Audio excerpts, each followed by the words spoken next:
1947 අගෝස්තු 14 වන දින පාකිස්තානයේ නිර්මාණය කිරීමට හේතු වුණු උපමහද්වීපයේ මුස්ලිම්වරුන් සඳහා වෙනම නිජබිමක් ඉල්ලා සිටිමින් 1940 දී ලාහෝරෙහිදී සම්මත කරන ලද ඓතිහාසික යෝජනාවක් සිහිපත් කිරීම සඳහා සෑම වසරකම මාර්තු 23 වන දින පාකිස්තානයේ ජාතික දිනය සමරනු ලබනවා. පාකිස්තාන ඉස්ලාමීය ජනරජයේ මහ කොමසාරිස් කාර්යාලය සහ ශ්‍රී ලංකාවේ වෙසෙන පාකිස්තාන ප්‍රජාව සමග එක්ව පාකිස්තානයේ 86 වන ජාතික දින සමරුම පසුගියදා පැවැත්වුණා.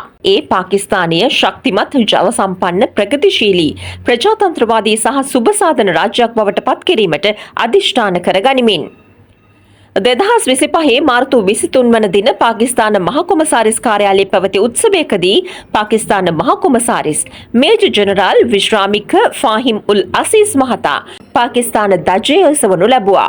මෙහිදී පාකිස්තාන ජනාධිපතිවරයාගේ සහ ග්‍රාමාත්‍යවරයාගේ විශේෂ පණිවිඩයක්ද කියවනු ලැබුවා.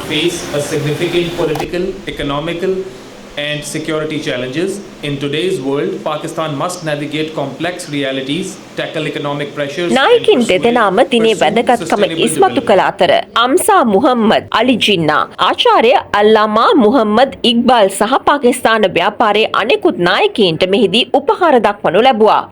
උත්සවයේ අවසානයේ පාකිස්තාන ජාතික දිනය සැමරීම සඳහා කේක් එක මහ කොමසාරිස්වරයා සහ දරුවන් විසින් කපනු ලැබුවා.